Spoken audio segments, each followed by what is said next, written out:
Welcome to Health Matters. Most people are aware that local health departments have roles and responsibilities that include restaurant inspections and public health code enforcement. But a lesser known function of your local health department is that of emergency preparedness. Whether it be preparing for dealing with the results of a storm, working to keep people safe during a disease outbreak, or helping local town management and schools develop action plans for unexpected emergencies, your local health department is hard at work behind the scenes. Today we're fortunate to have Melissa Marquis with us, who works at the Farmington Valley Health District as the Public Health Emergency Response Specialist. So welcome, Melissa. Thank you, Justine, for having me. Our pleasure. So it seems like we're hearing more and more about emergencies and natural disasters across the world and here in the US. Everything from wildfires to floods. What type of public health issues might arise during the more typical emergencies that we might face here in the Farmington Valley? Well, so yes, it does definitely seem like we're experiencing emergency after emergency these days.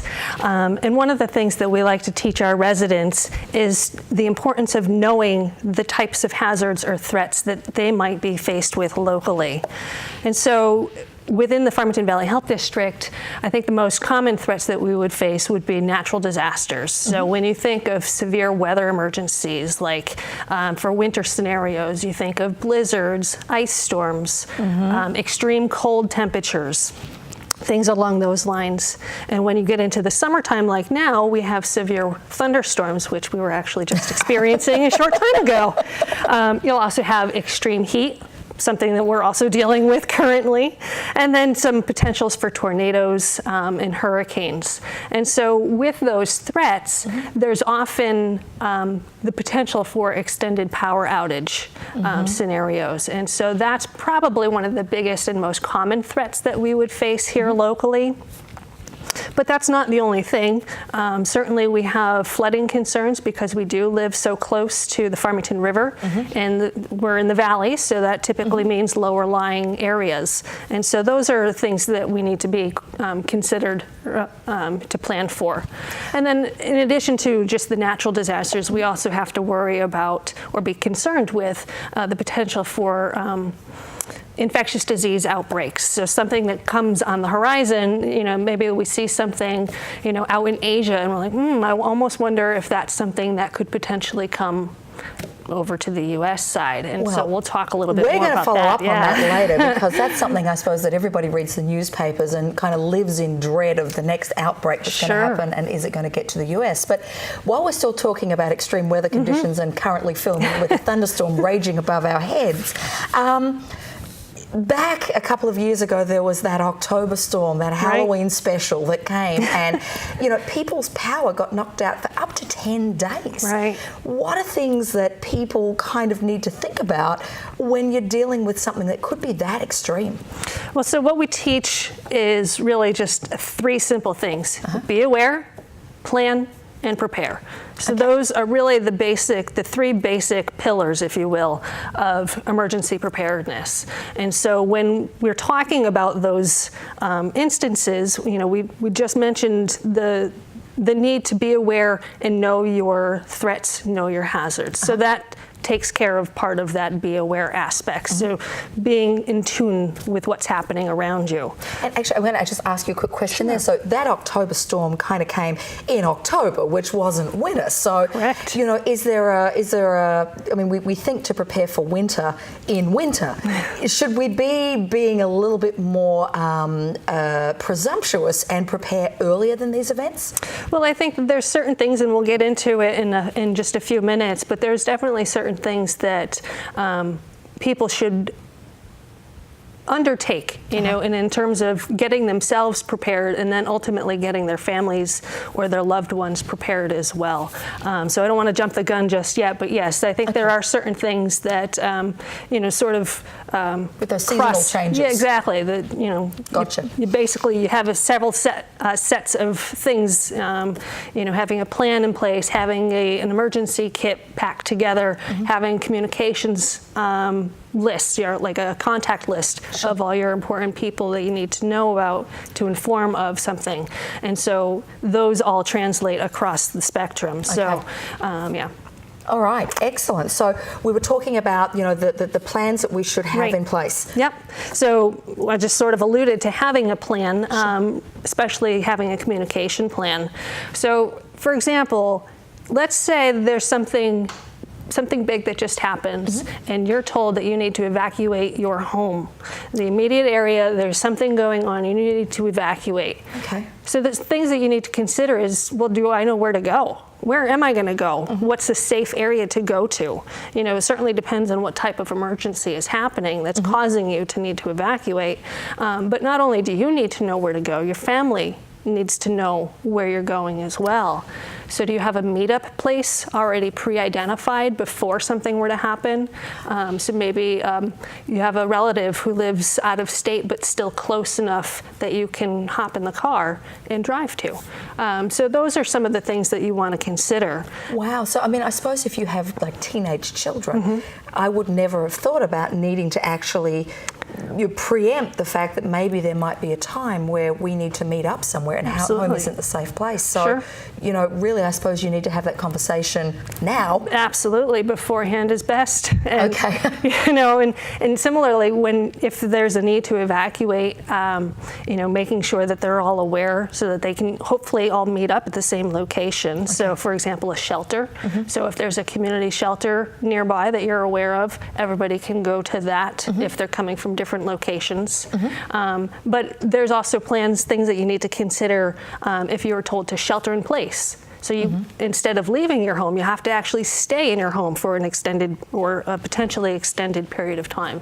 And so what do you do in that regard? So knowing, okay, well, I need to have certain amounts of food available, enough water for at least 3 days. Making sure that you have maybe some extra cash on hand in case, for some reason, if you could leave, you needed to, buy gas or buy some more groceries or something. But the banking systems had collapsed, or there wasn't potentially power. Absolutely, wow. Yeah. So those are all different things that you need to consider.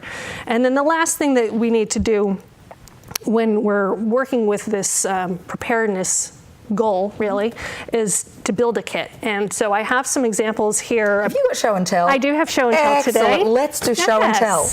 And so basically this is just a quick kit that I put together literally before we left the office. All right, so well, this is very easy to do, very easy for, most things are in your house already, close proximity, so you can just easily take a little bit of extra things and put it inside of a bag and keep it in a safe, known location. So you can either grab it and go or use it as you're sheltering in place. So let's take the viewers at home through what you've got on the table, because, I think some things would make sense, but other things we might actually stop and think about. So let's go. Okay, so let's say in the event of a long-term power outage. Okay, so that 10-day storm. The 10-day storm. Let's go back to the 10-day storm. So there's no power. Maybe you have a generator, maybe not. Okay. If you don't want to go to a shelter, which there are lots of community shelters that are open and for the public, but if you choose to stay at home and it's safe too, how are you going to eat? How are you going to cook your food? If you don't have a grill that you would keep outside, never put a grill inside of the house. Never, ever, ever. That's Carbon huge. monoxide. Exactly. Or in the garage, you need to keep it outside of the home. Well vented. Right. But if you needed to cook something or somehow prepare a meal, what can you do? I'm thinking nothing's going to be hot. No, not really. But non-perishable canned food items are fantastic for this. So what's the one thing though, if you don't have power, how do you open a can? Oh, you know what? I think I would have thought to put the cans, but then I wouldn't have taken the next step. You need the can opener. Man, that could be an interesting scenario, couldn't it? Yeah. So those two are very important items. If you didn't have the can opener though, if you have a multi-use tool that's sharp enough, just be careful. You might be able to cut a hole in the top of that. So let's just, for a minute with the cans, canned food, is that a better choice than like dried packaged goods because of the expiration date, like a longer expiration date on a canned good? Well, I suppose it depends on what the prepackaged meal is that you're talking about. So there are prepackaged meals ready to eat is what they're called. And so they are available to people to purchase online, or there may be instances where, and I believe this actually happened during some of those long storms that we had, where the state government actually provided ration packs. Exactly. We shorten the name, so we call them MREs, so meals ready to eat. And so they hand out several per family. So you can utilize those if you have them. But if you have extra cans of SpaghettiOs or soup that is safe to eat, that's not cooked, might not taste good, but yes, you can. When you're certainly hungry, use it. You can get past the heat thing. Yeah, absolutely.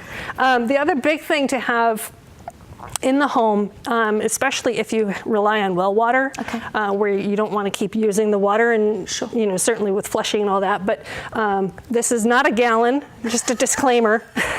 That's not going to get me through 10 days. No, this will get me through a half an hour.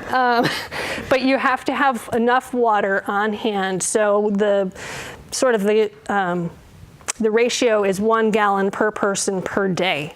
So figure if you have a family of 4 and you need to be self-sufficient for at least 3 days or 72 hours. That could be up to 40 gallons of water if you're looking for 10 days. Yeah, it's a lot of water. And then also you have to take into consideration, do you have pets? You have 3 dogs. Well, dogs need to eat and drink as well, and so you have to ensure that you've got enough food and water supplies, not just for you and your immediate household members, but also your pets. Your pets, and if you have babies, the same type of situation. Wow. So I suppose for the viewers at home, you wouldn't think necessarily about your animals, but I guarantee you, when there's nothing to eat, the dogs and cats are going to get fed before the humans. Sure will. Because at least in the Ginsburg household, they would. That's right. So some of the other items that we have here, a cell phone and a charger. So that's also really important. One thing I don't have here is like a solar charger.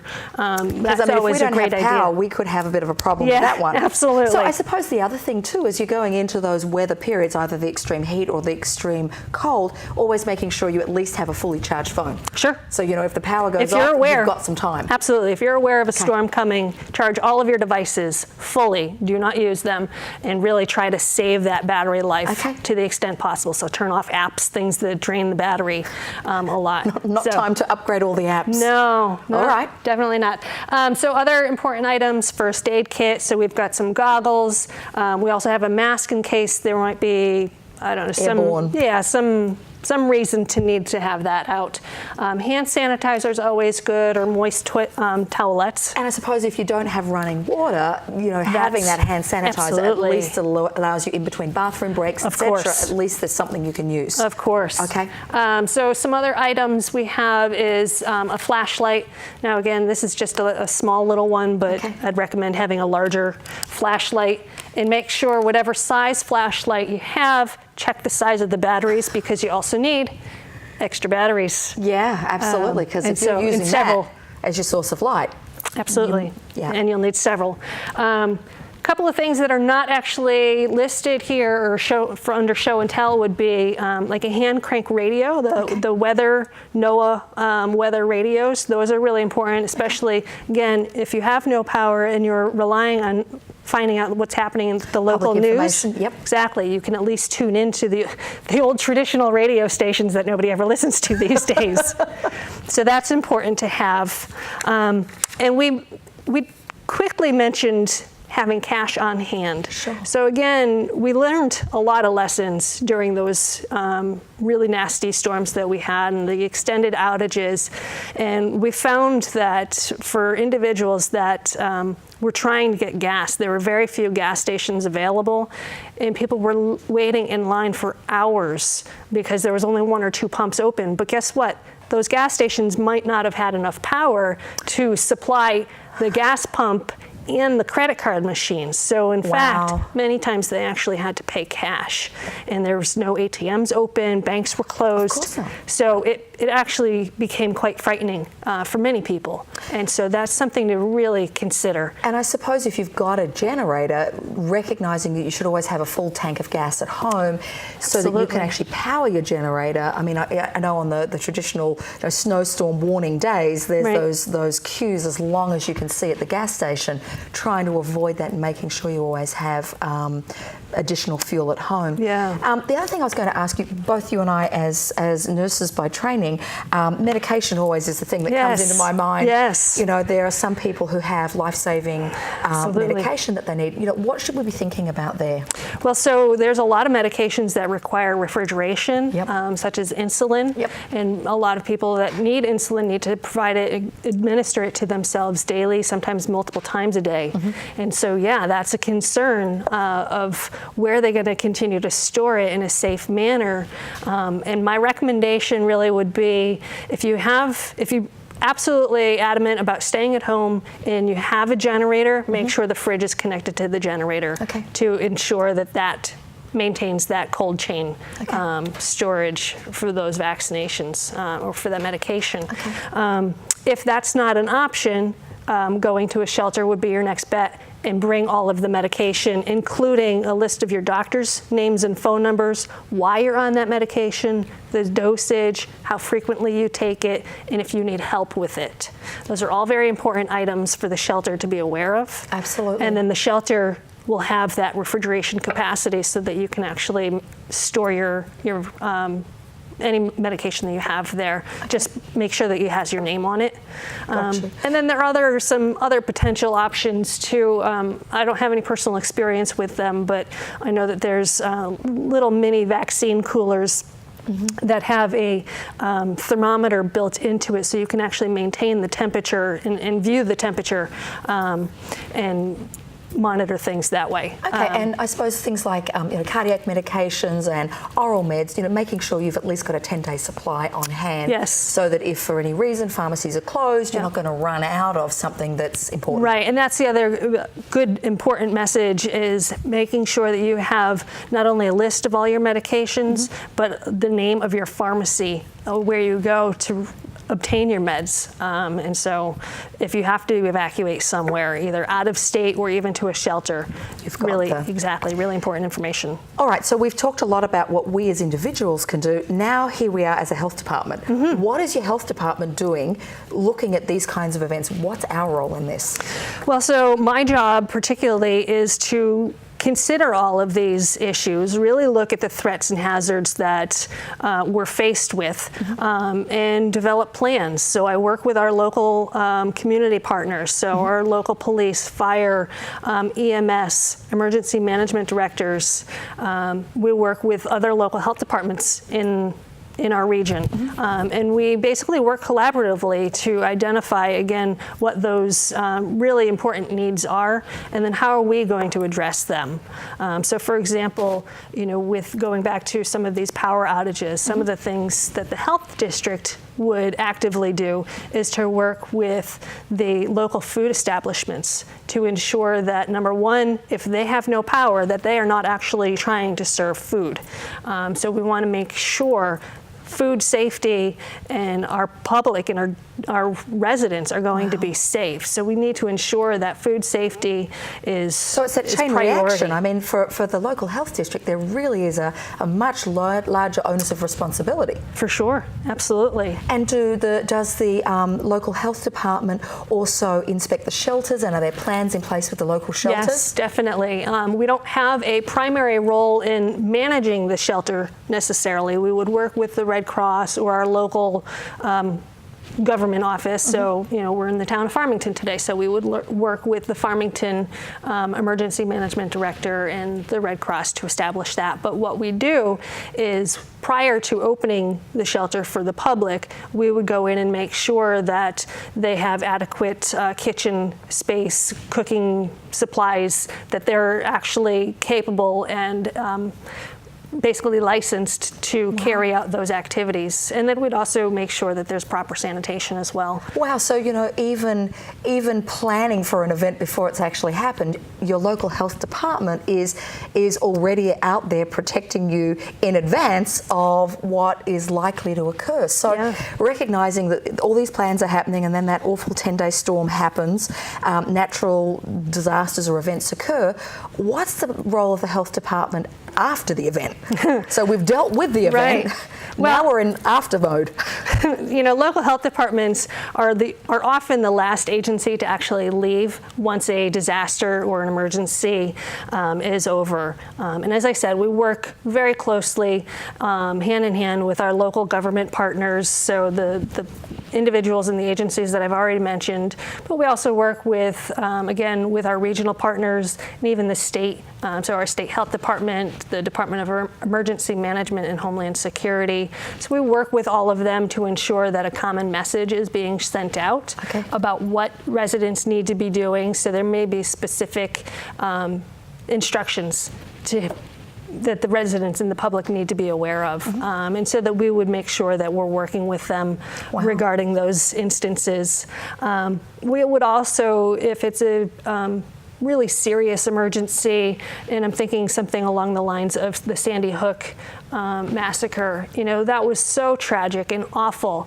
And to this day, years later, there's still a huge impact. And so we really want to make sure that anybody that's affected, whether it's workers, residents, people impacted by the emergency or disaster, that we're looking and considering their mental health needs. And so we don't necessarily have a role to play in treating them or providing counseling, but we do have contacts within our network, and that we would try to work with either the state behavioral health response team, that they're fully trained and available for that, or we might reach out to some local maybe employee assistance programs. And so we really want to try to make those connections. So it's really that team approach, and I suppose the highlighting the mental health component. I mean, in any disaster, in any emergency, everyone's mental well-being kind of is at the top of everyone's mind. So it's wonderful to know that from a health department's perspective, we continue our focus on ensuring that the mental well-being of all the residents in the Farmington Valley is, front and centre in all the decisions we make. So we've talked again about, the response after typical things like storms and blizzards and so on. What about other public health emergencies? Like, what other things do we do? Right, yeah, that's not all my job entails. You are busy. I am a busy girl. But yes, there's certainly other more concerning things that could happen. Terrorism is certainly at the top of that list, bioterrorism. Yeah. So unfortunately, we live in an age where things are constantly happening. We have active shooter events almost every day somewhere in the world. And so we have to plan for things like that. We don't want to go through something and not learn a lesson out of it. And so, there is sort of a silver lining to some of these instances that happen. And so we're trying to glean as much information when something happens to better prepare and respond the next time if it does happen again.